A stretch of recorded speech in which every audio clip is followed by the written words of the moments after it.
Good morning guys and welcome to Unacademy let's crack current affairs. स्वागत है आप सभी का आज के हमारे सेशन में। मैं पिंकी सरुहा और आज मैं आप लोगों के लिए लेकर आई हूँ करंट अफेयर्स के कुछ most important questions. So guys आज 9th ऑफ मई है एंड 9th ऑफ मई से रिलेटेड करंट अफेयर्स के जितने भी क्वेश्चंस बनते हैं मैंने सारे क्वेश्चंस इस वीडियो में डाले हैं।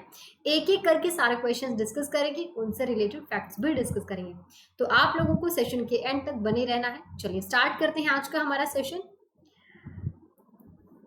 सेशन को स्टार्ट करने से पहले मेरे बारे में थोड़ा सा जान लीजिए। मुझे टीचिंग एक्सपीरियंस 3 इयर्स का है और 1 लाख से ज़्यादा स्टूडेंट्स को मैं मेंटर कर चुकी हूँ एंड काफ़ी गवर्नमेंट एग्जाम्स भी मैंने क्लियर किए हैं। सो आप बिलीव कर सकते हैं मेरी कंटेंट पे। मुझे पता है कि एग्जाम में कहाँ कहाँ से क्वेश्चंस आपके बन सकते हैं।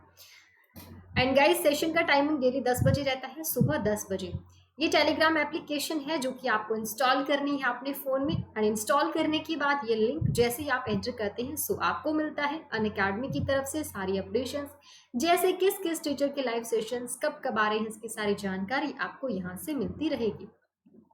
सो गाइज यहाँ पर अगर आप सब्सक्रिप्शन लेते हैं तो बैंक, एसएससी, रेलवे, डिफेंस और भी बहुत सारे कॉम्पिटिटिव एग्जाम्स के लिए आप प्रिपरेशन कर सकते हैं और आपको यहाँ पर ढेर सारे बेनिफिट्स मिलते हैं क्योंकि इंडिया का नंबर 1 प्लेटफॉर्म है अनअकैडमी, जहाँ पर आपको पीडीएफ भी मिलता है, ढेर सारी लाइव क्लासेस मिलती है, एक ही सब्सक्रिप्शन में आपको लाइव क्विजेस भी मिलते हैं और भी बहुत सारे बेनिफिट्स मिलते हैं। सो लर्निंग ऐप इंस्टॉल करनी है, उसके बाद रेफरल कोड यूज करना है पिंकी लाइव, जो भी कोर्स आप परचेज करना चाहते हैं उसके लिए आपको यहाँ पर मिलता है 10% का डिस्काउंट। सो आज के सेशन का फर्स्ट क्वेश्चन ये रहा आपकी स्क्रीन पे। देखते हैं आज के सेशन का फर्स्ट क्वेश्चन हमारा क्या है। When was world athletics day celebrated, यानी कि विश्व एथलेटिक्स दिवस कब मनाया गया। तो गाइस इसका जो सही आंसर हो जाएगा दैट इज ऑप्शन बी, यानी कि 7th ऑफ मई को। जी हाँ, अभी रिसेंटली 7th ऑफ मई को हमने सेलिब्रेट किया था वर्ल्ड एथलेटिक्स डे। ये डेट बेसिकली चेंज होती रहती है, ये फिक्स नहीं रहती है कि हर साल 7th ऑफ मई को ही सेलिब्रेट किया जाता है। इसको बेसिकली किसके द्वारा सेलिब्रेट किया जाता है, जिसे अब वर्ल्ड एथलेटिक्स के नाम से जाना जाता है, उसी के द्वारा है, जिसके डेट भी चेंज की जाती है इसकी, यानी कि हर साल जो है वो उसकी डेट चेंज होती रहती है। वर्ल्ड एथलेटिक्स गाइस पहले इसको बेसिकली ये IAAF हुआ करता था, यानी कि इंटरनेशनल एमेच्योर एथलेटिक्स फेडरेशन, जिसे अब हम वर्ल्ड एथलेटिक्स के नाम से जानते हैं। ठीक है, तो इस बार ये 7th ऑफ मई को मनाया गया है। वैसे मई के महीने में ही मनाया जाता है, बस इसकी डेट है जो कि चेंज होती रहती है। अब जानते हैं कि इसको मनाने का मेन पर्पस क्या होता है। देखिए, इसका मेन पर्पस होता है खेलों को लेकर के बेसिकली अवेयर करना, खिलाड़ियों में जागृत करना, खिलाड़ियों को अवेयर करना और यूथ को लेकर के खेलों की इम्पोर्टेंस को बताना, यूथ लोगों को खेलों के इम्पोर्टेंस के बारे में बताना, उनको शिक्षित करना खेलों के बारे में। तो ये सारे मेन पर्पस होते हैं इस डे को सेलिब्रेट करने के लिए। ठीक है, सो फर्स्ट टाइम हमने इस डे को सेलिब्रेट किया था भाई 1996 में। और जो वर्ल्ड एथलेटिक्स डे है इसकी स्थापना कब की गई थी, 1912 से इसकी स्थापना है जो कि की गई थी। ठीक है, अच्छा अब कुछ इंपॉर्टेंट फैक्ट्स और याद कर लेते हैं, जैसे कि इसका हेडक्वार्टर कहाँ पर है। मोनाको में इसका हेडक्वार्टर हो जाएगा और प्रेजेंट टाइम पे जो इसके अध्यक्ष हैं, चेयरमैन है, वो कौन है, सेबेस्टियन कॉय है जो प्रेजेंट टाइम पे यहाँ पे अध्यक्ष हो जाएंगे। एंड गाइज 1 से लेकर के 6 मई तक भी हमने बहुत सारे डे सेलिब्रेट किए थे, जैसे कि 1 मई को हमने कौन सा डे सेलिब्रेट किया था, इंटरनेशनल लेबर डे सेलिब्रेट किया था और एक महाराष्ट्र दिवस भी हमने सेलिब्रेट किया था। 2 मई को हमने सेलिब्रेट किया था वर्ल्ड ट्यूना डे, जो कि फिश होती है, ट्यूना एक मछली होती है जिसकी इंपॉर्टेंस के बारे में अवेयरनेस फैलाने के लिए इस डे को सेलिब्रेट किया जाता है। उसके अलावा 3 मई को हमने सेलिब्रेट किया था इंटरनेशनल प्रेस फ्रीडम डे। ठीक है, प्रेस फ्रीडम डे हमने सेलिब्रेट किया था। 4 मई को हमने सेलिब्रेट किया था world fire fighters day celebrate किया गया था। एंड 5 मई को हमने सेलिब्रेट किया था वर्ल्ड अस्थमा डे। ठीक है, वर्ल्ड अस्थमा डे सेलिब्रेट किया था। उसके बाद हमने 6 मई को, कोई डे नहीं है, 7 मई को हमने सेलिब्रेट किया है विश्व एथलेटिक्स दिवस। आई होप यहाँ तक सभी स्टूडेंट्स को क्वेश्चंस क्लियर हैं। देखिए, एक क्वेश्चन से यहाँ पर कितनी जानकारी आपको मिलती है, इसी तरीके से हम रिवाइज करते हुए क्वेश्चंस को और आगे बढ़ते हुए चलेंगे। ठीक है, तो चलिए बढ़ते हैं अब हमारे नेक्स्ट क्वेश्चन की ओर, देखते हैं हमारा क्वेश्चन नंबर 2 क्या है। Recently, which mobile application was launched by Chandigarh to give all the information related to COVID-19? यानी कि हाल ही में चंडीगढ़ ने कोविड-19 से जुड़ी सभी सूचनाएं देने के लिए कौन सा मोबाइल ऐप लॉन्च किया है? यहाँ पर आपका सही आंसर हो जाएगा, दैट इज ऑप्शन ए, यानी कि एक second guys, yes, CHD Covid. ठीक है, ऑप्शन ए यहाँ पर आपका बिल्कुल सही आंसर है। अब ध्यान से सुनिए क्वेश्चन में क्या है। एक्चुअली अभी क्या किया गया है, रिसेंटली चंडीगढ़ गवर्नमेंट ने क्या किया है, कोविड-19 से जुड़ी सभी इंफॉर्मेशन प्रोवाइड करने के लिए ये CHD कोविड नाम से एक मोबाइल ऐप को लॉन्च किया है। ये जो एप्लीकेशन है, इससे कोविड-19 से रिलेटेड जितनी भी इंफॉर्मेशन है, जैसे कि गवर्नमेंट क्या कर रही है, कौन से स्कीम्स निकाली जा रही हैं, क्या प्लान कर रही है, आगे क्या योजनाएं बना रही है, इन सारी चीज़ों से रिलेटेड आपको सभी इंफॉर्मेशन इस एप्लीकेशन के जरिए मिल सकती है। ठीक है, तो आपको इसका नाम ध्यान रखना है, CHD कोविड, जो कि चंडीगढ़ के द्वारा ऐप है जो कि लॉन्च की गई है। यहाँ पर बात चंडीगढ़ की आई है गाइस, तो चंडीगढ़ से रिलेटेड मैं आप लोगों को कुछ स्टैटिक पॉइंट्स भी बता देती हूँ। हम स्टैटिक पॉइंट्स भी साथ साथ में कवर करते हुए चलेंगे ताकि आप लोगों का रिवीजन भी साथ में होता रहे। चंडीगढ़ कैपिटल है, हरियाणा की कैपिटल है और पंजाब की भी कैपिटल है। ठीक है, इसके अलावा चंडीगढ़ एक यूनियन टेरिटरी है जिसके लेफ्टिनेंट गवर्नर कौन है प्रेजेंट टाइम पे, यूपी सिंह बदनौर। ठीक है, यूपी सिंह बदनौर है जो कि प्रेजेंट टाइम पे यहाँ पर लेफ्टिनेंट गवर्नर है। इसके अलावा चंडीगढ़ जो है वो भारत का पहला शहर बन गया है केरोसिन मुक्त होने वाला। इसके अलावा भारत का पहला केरोसिन मुक्त जिला की अगर मैं बात करूं तो गुजरात का जिला है जो कि गांधीनगर है। ठीक है, गुजरात की कैपिटल गांधीनगर। इसके अलावा एक और पॉइंट गाइस कि कोरोना वॉच एप्लीकेशन एक और लॉन्च की गई थी, कोरोना वॉच एप्लीकेशन। ठीक है, तो आप लोगों को बताना है कि ये एप्लीकेशन किसने लॉन्च की थी। इसके अलावा एक एग्जिट एप्लीकेशन के बारे में भी आप लोगों को बताना है। ये दोनों आंसर आप लोगों को कमेंट बॉक्स में मुझे लिखकर बताने हैं। देखते हैं कितने स्टूडेंट्स को कितनी जानकारी है। ठीक है, मैं सभी स्टूडेंट्स के कमेंट बॉक्स में आंसर्स चेक करूंगी, आप लोगों को जरूर बताने हैं। अभी बढ़ते हैं हमारे क्वेश्चन नंबर 3 की ओर। देखते हैं क्वेश्चन नंबर 3 यहाँ पर क्या है। Who has become the new prime minister of Iraq? अभी इराक के नए प्राइम मिनिस्टर चुनकर आए हैं, तो आप लोगों से पूछा जा रहा है कि वो कौन है। देखिए यहाँ पर जो आपका सही आंसर हो जाएगा दैट इज ऑप्शन बी, यानी कि मुस्तफा अल कादमी। हाँ जी, ऑप्शन बी यहाँ पर बिल्कुल सही आंसर है गाइस।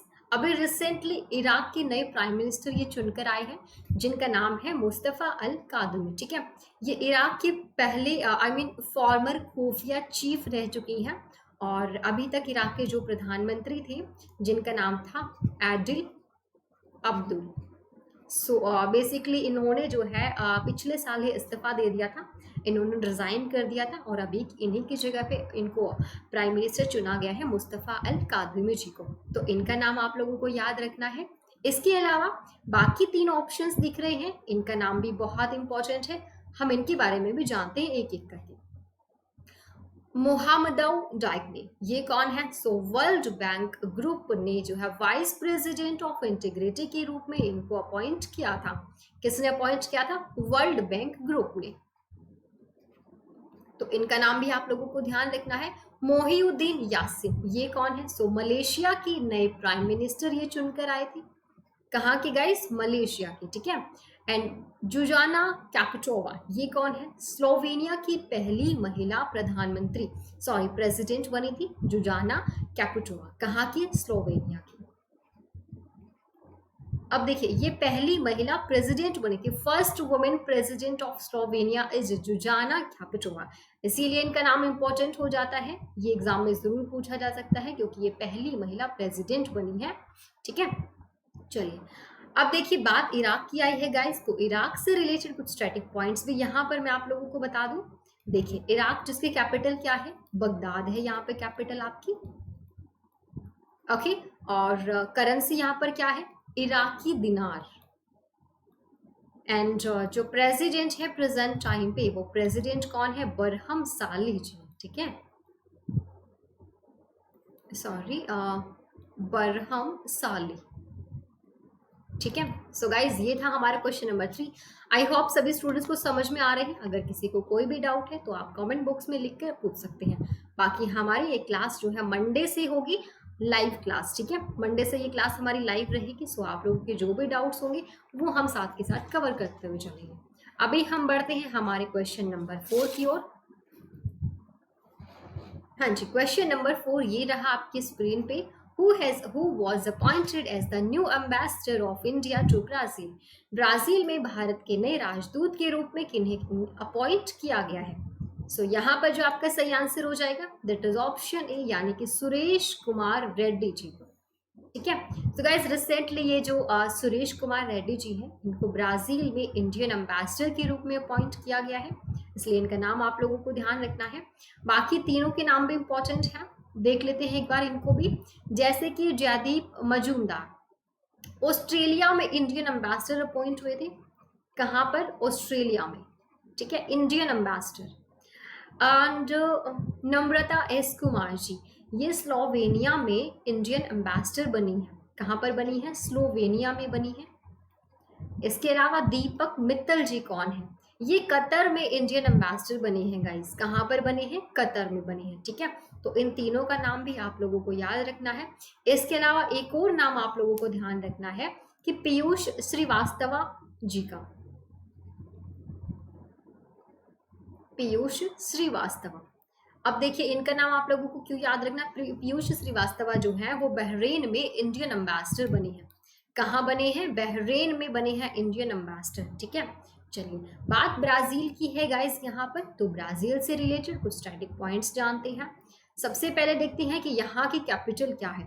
सो ब्राजीलिया है जो यहाँ पर कैपिटल हो जाएगी, और करेंसी क्या है? ब्राजीलिया रियाल है करेंसी। और प्रेजेंट टाइम पे जो यहाँ पर प्रेसिडेंट है वो कौन है? सो प्रेसिडेंट है गाइस यहाँ पर जेयर बोलोसोनारो। ठीक है, ओके, आई होप सभी स्टूडेंट्स को समझ में आ रहा है। चलिए और भी कुछ इंपॉर्टेंट पॉइंट्स यहाँ से आप लोगों को याद रखने हैं, जैसे कि ब्राजील ही जो है एकमात्र एक ऐसी कंट्री है जिसमें से दो रेखाएं निकलती हैं, एक इक्वेटर और सेकंड है tropic of Capricorn. So guys मैं इंपॉर्टेंट और एक्स्ट्रा फिक्स इसलिए बताती हूँ क्योंकि वो एग्जाम पॉइंट ऑफ व्यू से इंपॉर्टेंट होते हैं, साथ साथ में आप लोगों का रिविजन होता है। सो एग्जाम तक के लिए चीज़ें बहुत स्ट्रोंग हो जाती हैं। ठीक है, ओके। इसके अलावा एक और पॉइंट याद रखना है कि ब्राजील ने अभी चाइना और इंडिया के जो टूरिस्ट हैं उनको फ्री वीजा एंट्री की सुविधा भी दी थी। किसने दी थी? ब्राजील ने दी थी। ये कुछ पॉइंट्स आप लोगों को यहाँ से ध्यान रखने हैं। अभी बढ़ते हैं हम क्वेश्चन नंबर 5 की। हाँ जी, क्वेश्चन नंबर 5 ये रहा आपकी स्क्रीन पे। Recently a book titled Vijyant at Kargil the life of Kargil hero has been released by whom is this book written? यानी कि हाल ही में Vijyant at Kargil the life of a Kargil hero नामक पुस्तक का विमोचन हुआ है। ये किताब, ये पुस्तक किसके द्वारा लिखी गई है? तो यहाँ पर जो आपका सही आंसर हो जाएगा दैट इज ऑप्शन सी, यानी कि बोथ ऑफ द अबव। एक second guys, pen, yes, both of the above यहाँ पर आपका बिल्कुल सही आंसर है। अब ध्यान से सुनिएगा। सो बेसिकली जो ये Vijyant at Kargil the life of Kargil hero जो ये बुक है, इस नाम से जो ये बुक रिलीज हुई है और इसको लिखा गया है बेसिकली जो कॉल वी.एन. थापर जी हैं और नेहा द्विवेदी जी, इन दोनों के द्वारा ज्वाइंट रूप से इस बुक को लिखा गया है। अब देखिए ये बेसिकली जो ये बुक है, ये जो बुक है बेसिकली ये मरणोपरांत वीर चक्र पुरस्कार से सम्मानित है शहीद कैप्टन विजयंत थापर जी, उन पर बेस्ड है। यानी कि इनकी लाइफ के बारे में बताया गया है, इनकी जीवनी के बारे में इस बुक में है जो कि बताया गया है। ठीक है, ओके। इसके अलावा ये बुक बेसिकली लिखी गई है इनके जो पिताजी हैं कॉल वी.एन. थापर और उनकी जो बेटी है नेहा द्विवेदी, इन्हीं के द्वारा ये बुक है जो कि लिखी गई है। ठीक है, तो आई होप ये फैक्ट्स आप लोगों को समझ में आ रहे हैं ना। ओके, चलिए बढ़ते हैं अब हमारे क्वेश्चन नंबर 6 की ओर। क्वेश्चन नंबर 6 ये रहा आपके स्क्रीन पे। Who was appointed as the CRO of RBL bank? यानी कि RBL बैंक के CRO के रूप में किन्हें अपॉइंट किया गया था? तो यहाँ पे जो आपका सही आंसर हो जाएगा guys that is option B, यानी कि दीपक कुमार को। तो रिसेंटली अभी दीपक कुमार को आरबीएल बैंक के सीआरओ यानी कि चीफ रिस्क ऑफिसर है जो कि अपॉइंट किया गया है। ठीक है, तो दीपक कुमार जी, इनका नाम आप लोगों को याद रखना है। सीआरओ मतलब क्या होता है, एक सेकेंड, यस, सीआरओ मतलब क्या होता है, चीफ रिस्क ऑफिसर। ठीक है, चीफ रिस्क ऑफिसर। बाकी 3 लोग ऑप्शंस में दिख रहे हैं, जैसे कि नीरज धवन जी हैं, नीरज व्यास है, एन कामाकोजी हैं। इन तीनों का नाम भी बहुत इंपॉर्टेंट है, इसके जानते हैं कि करके। सबसे पहले देखते हैं नीरज धवन जी के बारे में, ये कौन है, एक सेकेंड गाइस, यस पेन, हाँ जी। देखिए, नीरज धवन यस बैंक के सीआरओ के रूप में इनको अपॉइंट किया गया था, यस बैंक के सीआरओ के रूप में, यानी कि चीफ रिस्क ऑफिसर के रूप में। नीरज व्यास जी के बारे में बात करेंगे। सो इनको जो है पीएनबी हाउसिंग फाइनेंस के इंटरिम एमडी सीईओ के रूप में अपॉइंट किया गया है। एन कामाकोजी, ये कौन है, सिटी यूनियन बैंक के एमडी सीईओ के रूप में इन्हें अपॉइंट किया गया था। एक्चुअली इनको रीअपॉइंट किया था। ठीक है, एन कामाकोजी जी को सिटी यूनियन बैंक की एमडी सीईओ के रूप में रीअपॉइंट किया गया था। ठीक है, ओके, तो इनका नाम भी आप लोगों को ध्यान रखना है। अब जानते हैं हम जो आरबीएल बैंक है उसके बारे में। देखिए, आरबीएल बैंक जिसका हेडक्वार्टर आपका मुंबई में हो जाएगा, और इसके जो प्रेजेंट टाइम पे एमडी सीईओ है वो कौन है, विश्वेश्वर आहूजा जी इनका नाम है। ठीक है, सो गाइस, ये था आपका 6th क्वेश्चन। बढ़ते हैं क्वेश्चन नंबर 7 की ओर। देखिए, क्वेश्चन नंबर 7 में क्या है, recently who has been appointed as the new president of PSC. हाल ही में पीएससी के जो नए अध्यक्ष हैं वो किनको बनाया गया है, ये आपसे पूछा जा रहा है। तो यहाँ पे जो आपका सही आंसर हो जाएगा दैट इज ऑप्शन ए, यानी कि अधीर रंजन चौधरी जी को बनाया गया है। ठीक है, ऑप्शन ए आपका यहाँ पर बिल्कुल सही है। अब ध्यान से सुनिए, बेसिकली ये लोकसभा में कांग्रेस के नेता हैं अधीर रंजन चौधरी जी, और रिसेंटली ये पीएससी के नए अध्यक्ष बन गए हैं। ठीक है, ओम प्रकाश बिरला जी के द्वारा इनको जो है बनाया गया है। ओके, चलिए अब देखिए, जानते हैं भाई पीएससी के बारे में, क्योंकि ये पीएससी के अध्यक्ष बने हैं। तो पीएससी क्या होता है, देखो, पार्लियामेंट पब्लिक अकाउंट्स कमेटी होता है PSC, parliament public accounts committee.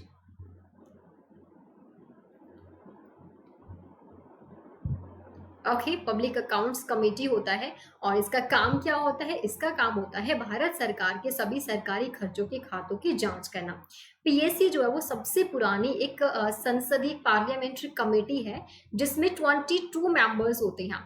22 में से 15 मेंबर्स जो होते हैं वो लोकसभा के होते हैं, 7 मेंबर्स जो होते हैं वो राज्यसभा के होते हैं, और इनका जो टाइम पीरियड होता है वो 1 ईयर का होता है। ठीक है, इसके अलावा बाकी 2 ऑप्शंस दिख रहे हैं, इनके बारे में भी जानते हैं। राजीव कुमार, ये कौन है, सो ये पीईएसबी के नए अध्यक्ष बने हैं, यानी कि पब्लिक एंटरप्राइजेस सिलेक्शन बोर्ड के अध्यक्ष बने थे राजीव कुमार जी। टीएस तिरुमूर्ति, ये कौन है, इन्हें जो है यूनाइटेड नेशंस में भारत के स्थायी प्रतिनिधि के रूप में अपॉइंट किया गया है। तो टीएस त्रिमूर्ति, इनका भी नाम आप लोगों को ध्यान रखना है। बढ़ते हैं क्वेश्चन नंबर 8 की ओर। देखिए, what operation did the Indian navy started, यानी कि भारतीय नौसेना ने क्या ऑपरेशन है जो कि स्टार्ट किया है। सो यहाँ पर गाइस जो आपका सही आंसर हो जाएगा दैट इज ऑप्शन ए, यानी कि Samudra Setu. Option A is the correct answer. अब देखिए, समुद्र सेतु मतलब सी ब्रिज, और इस ऑपरेशन को जो कोविड-19 महामारी के दौरान विदेशों में जो लोग फंस गए हैं, अपने देश में वापस आने के लिए तरस रहे हैं, वो वापस नहीं आ पा रहे हैं, तो ऐसे लोगों को वापस लाने के लिए ये समुद्र सेतु ऑपरेशन है जो कि शुरू किया गया है। और इसमें बेसिकली समुद्री जहाजों का, उन समुद्री जहाजों का जिनका यूज किया जा रहा है उनके नाम भी हैं समुद्र सेतु में, इस ऑपरेशन में। ठीक है, उन सभी समुद्री जहाजों का नाम है जो कि इनको यूज किया जा रहा है। अब देखिए, पहले तो बेसिकली जो ये जहाज होंगी, पहले सबसे पहले ये मालदीव जाएंगे, और वहां से जो भी फंसे हुए लोग हैं जो कि इंडिया से हैं, तो पहले उन लोगों को वापस लाया जाएगा। ठीक है, तो ये ऑपरेशन है जो कि एक एक करके विदेशों में जो फंसे हुए लोग हैं उनको वापस लाने का इनका काम होगा। ये ऑपरेशन उन्हीं लोगों के लिए स्टार्ट किया गया है। अब यहाँ से आप लोगों के लिए कुछ बेसिक क्वेश्चंस बनते हैं, जैसे कि इंडियन नवल चीफ कौन है हमारे? इंडियन नवल चीफ कौन है हमारे? अगर आप लोगों को पता है सो 2 सेकंड के लिए आप लोगों को वीडियो पॉज करनी है और कमेंट बॉक्स में जाकर के लिखना है कि इंडियन नवल चीफ कौन है। सो करमबीर सिंह है जो कि यहाँ पर इंडियन नवल चीफ है, ठीक है। इसके बाद नेवी डे कब सेलिब्रेट किया जाता है? इसमें भी आपको वीडियो को पॉज करना है और नीचे जाके कमेंट बॉक्स में लिखना है कि नेवी डे कब सेलिब्रेट किया जाता है, ठीक है। 4 दिसंबर को सेलिब्रेट किया जाता है। एयर चीफ मार्शल कौन है? राकेश कुमार सिंह भदौरिया जी है, ठीक है। एयर चीफ मार्शल कौन है? राकेश कुमार सिंह भदौरिया जी। आर्मी चीफ कौन है? मनोज मुकुंद नरवाने हैं आर्मी चीफ, मनोज मुकुंद नरवाने, ठीक है। तो इनका नाम आप लोगों को याद रखना है। देखो गाइस, जो भी मैं स्टैटिक पॉइंट्स आप लोगों को बताती हूँ ना, वो सारे आप लोग याद रखा करें, ठीक है, क्योंकि इससे आप लोगों का रिवीजन हो जाएगा, चीजें और भी ज्यादा स्ट्रोंग होती चली जाएंगी। जैसे ही कोई भी क्वेश्चन किसी स्टेट से रिलेटेड आता है तो वीडियो को पॉज करना है और आप लोगों को सोचना है उस स्टेट से रिलेटेड जितनी भी इंफॉर्मेशन आपको पता है वो एक पेपर पे लिखनी है। अगर आप चीज़ों को ढंग से पढ़ोगे तो हर सब्जेक्ट प्रैक्टिकल होता है, थ्योरेटिकल कुछ भी नहीं होता, रटाफिकेशन वाली चीज़ें कहीं भी नहीं होती हैं। और प्रैक्टिकल कैसे होगा? जैसे कि आपने कोई क्वेश्चन पढ़ा, ठीक है, अब आपको पता है कि जैसे ऑपरेशन की बात चली है तो आप लोगों को याद करना है कि और भी कोई ऑपरेशन चलाया गया है, अगर चलाया गया है तो कौन कौन सा चलाया गया है। ऑपरेशन की बात चली है, नौसेना इंडियन नेवी की बात आई है, इंडियन नेवी से रिलेटेड सारे फैक्ट्स पेपर पे लिखने हैं, ठीक है। तो ये एक तरीका होता है क्वेश्चंस को याद करने का। इस तरीके से प्रिपरेशन करते हुए चलेंगे तो डेफिनेटली आप लोगों का रिवीजन भी साथ के साथ होता रहेगा। पेपर के टाइम पे आप लोगों को ज्यादा प्रॉब्लम नहीं होगी क्वेश्चंस रिवाइज करने में, ठीक है। चलिए सो बढ़ते हैं हमारे नेक्स्ट क्वेश्चन की ओर। क्वेश्चन नंबर 9 देखते हैं क्या है। ऑपरेशन समुद्र सेतु आप लोगों को याद रखना है गाइस, ठीक है। चलिए क्वेश्चन नंबर 9 है, who has been nominated as the new US representative in IBRD यानी कि International Bank for Reconstruction and Development. IBRD ने में जो नए अमेरिकी प्रतिनिधि है इसके रूप में किसे नामित किया गया है, ये आपसे पूछा जा रहा है। तो यहाँ पे जो सही आंसर हो जाएगा दैट इज ऑप्शन डी यानी कि Ashok Michael Pinto is the correct answer, option D, ठीक है।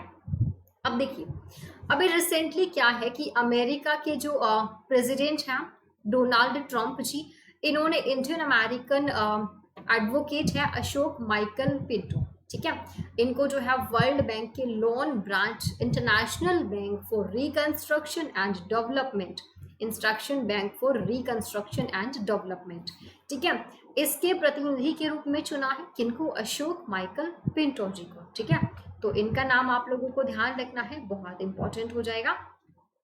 बाकी 3 ऑप्शन दिख रहे हैं, टीएस तिरुमूर्ति जिनके बारे में अभी जस्ट हम पढ़कर भी आए थे, ठीक है, मनीषा सिंह, वनीजा रूपानी, इन सबका नाम शायद मैंने कल वाले सेशन में ही बताया हो। देखो फिर से आप लोगों को रिवाइज करने के लिए मिला है, एक एक करके एक बार फिर से जानते हैं। टीएस तिरुमूर्ति यूनाइटेड नेशंस में भारत के स्थायी प्रतिनिधि अपॉइंट हुए थे, एक और पॉइंट याद कर लो यहाँ से। मनीषा सिंह ये कौन है? ओईसीडी में दूत के रूप में इनको अपॉइंट किया गया था, अम्बेसडर के रूप में अपॉइंट किया गया था। और वनीजा रूपानी जी ये कौन है?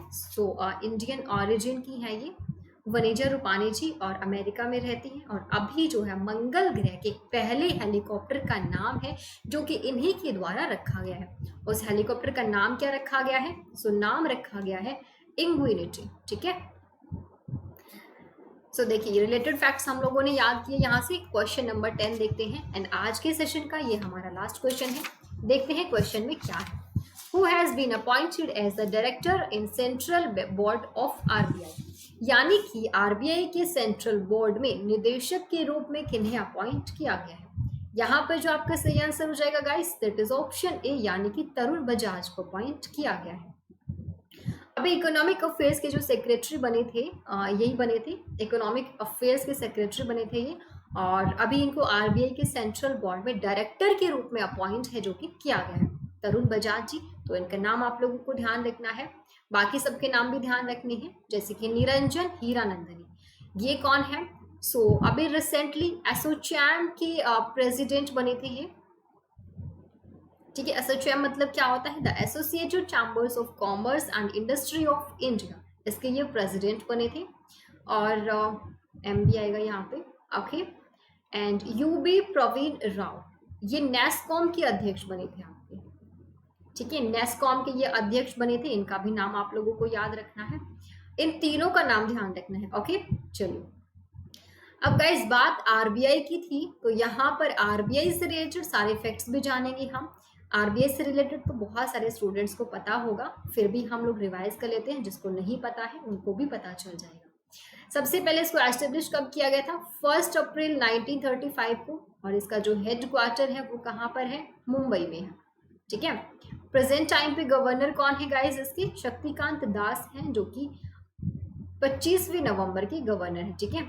शक्तिकांत दास 25th नंबर के गवर्नर है, ओके। और इसके अलावा गाइस एक और इम्पोर्टेंट पॉइंट आरबीआई से आप लोगों को ध्यान रखना है, क्या कि आरबीआई ने जो है अभी सीकेपी कॉर्पोरेशन बैंक का लाइसेंस है जो कि रद्द कर दिया है। किसने कर दिया है, आरबीआई ने कर दिया है, ठीक है। तो ये कुछ इंपॉर्टेंट फैक्ट्स थे जो मैंने आप लोगों को बताए।